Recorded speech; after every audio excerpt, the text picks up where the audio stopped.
about the practical approach to mobilizing to curb insecurity. I'll share experience with you when I was state director in Bauchi.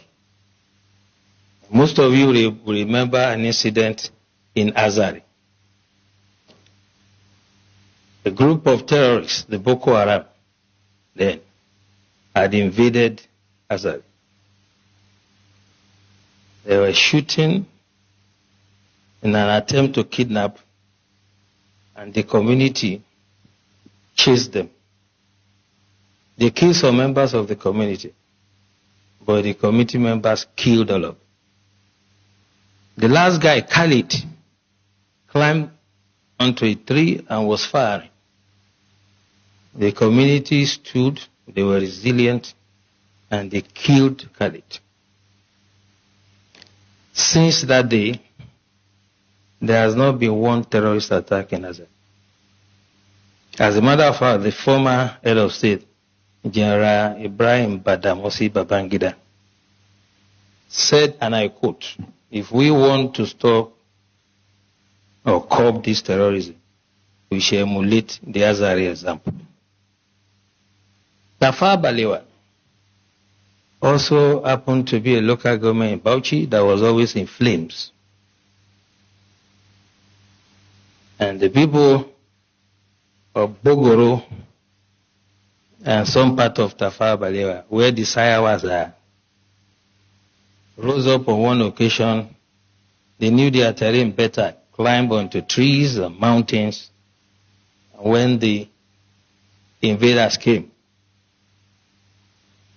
they did not only repel them, they seized their weapons. And since then, you can attest to it that you hardly hear about Tafawa Balewa again.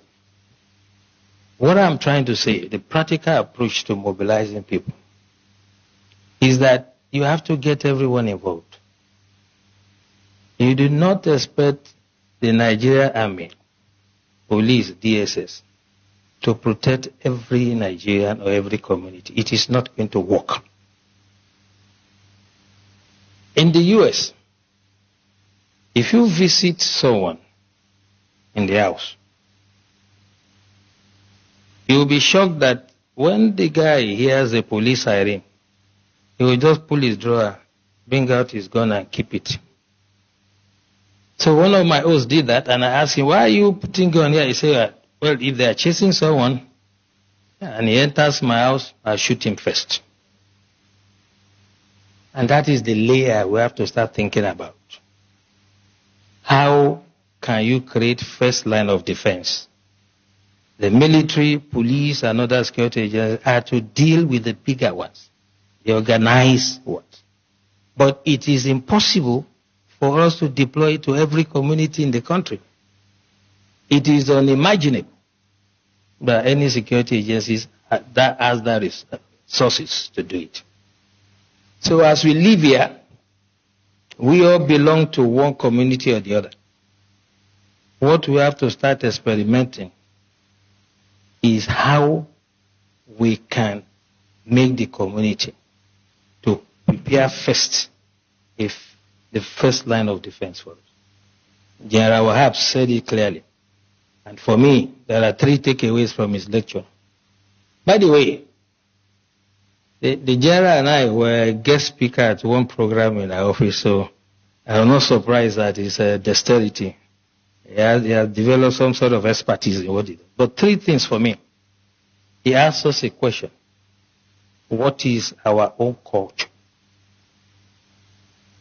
Our culture is communal. We do things together. Festival together. Ceremonies together. Wedding ceremony, whatever. So why can't we fight some miscreants, some charlatans among us together? The community should say, "You cannot come here. This is what Tafawa Balewa has done. If you go to that community to attack them, you'll be sorry for yourself." I challenge anybody to try it. And this is the way we have to do. We have to allow some level of armament for the communities and they can serve as the first line of defense. Second takeaway from what the general said, whole society approach is not the first time we are hearing.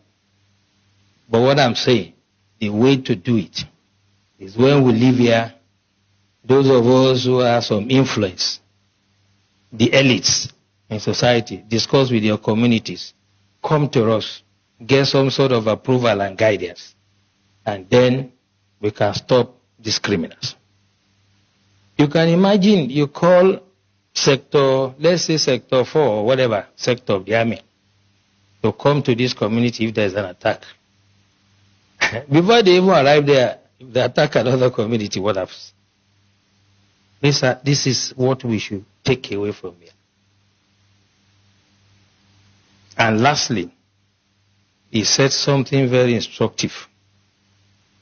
By the way, I like Osman. He knows who to give time. Have you seen him around here? He has advised himself. So don't run into trouble like the CDS. Okay, so last thing he said to us, which is quite important, is that we should not make this another talk show. And that's why this is my intervention. That security starts from you. There's nothing that is new. 1870 something, I can't remember. The French Revolution, in the street of Paris, they were beheading people. We've had hijack of plane. We'll forget quickly. We've had the wet here syndrome. We had so many. There's no Matasini and whatever. There will always be security problem. So when I hear people say this is security in Nigeria, as long as human beings exist, there will be security problem. The issue is the response. We have to take that mentality away. What is the security agencies doing? Who, apart from a tree, knows that they want to come and cut him and remain standing? Only a tree. We have to get the communities to rise and defend themselves first. And the time to start it is now. When you move out from here, I do that every day. I come from a village in Ijebu land, Ogun State, and I talk to my people. I know the level of armament they are entitled to. I know how they organize themselves in quarters. We have 4 quarters. I am using my expertise to guide them. You cannot wait for the military to come and do everything.